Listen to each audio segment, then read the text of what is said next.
Gaaffileen bu'uuraa uummanni keenya gama siyaasatiin, gama dinagdeetiin, gama hawaasummaatiin, gama sirna ijaaramuutiin qabu tokko lama sadii jedhee adda baasetu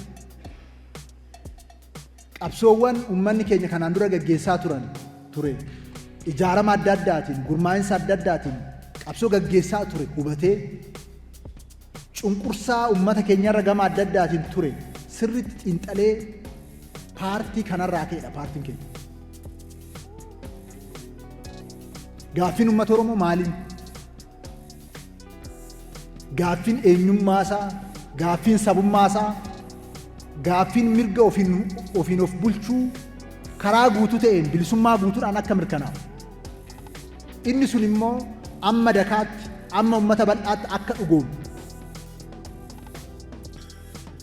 Uummanni keenya ijaaramee sirna cimaa akka qabaatu.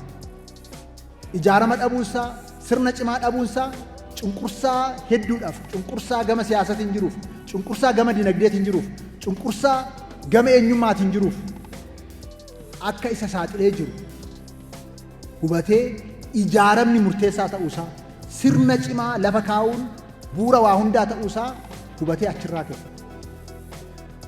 Gaaffii dinagdee, hiyyummaa, duubattafummaan, gadadoon injifatamuu akka qabu. Saamichi qabeenya uummata keenyaa akka dhaabbachuu qabu. Qabeenya isaatti immoo uummanni keenya gargaaramee hoogganamee abbaa qabeenyaa, abbaa hiree, abbaa biyyaa akka ta'u. Gaaffiin dinagdee isaa bu'uuraan akka deebi'u.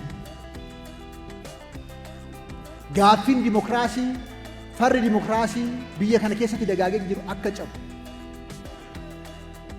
Gaaffiin dimokiraasii akka deebi'u. Afaan qawweetiin biyya keessatti murteeffamu iddoo hin taane sagalee ummataatiin biyya keessatti murtaa'u. Yaadaan biyya keessatti dorgomamu. Fedhii fi kaayyoo siyaasaa karaa dimokiraatawaa ta'e qofaan biyya keessatti milkaa'u akka ta'uu qabu. Kanaaf akka uummanni keenya qabsaa'e jaalleewwan keenya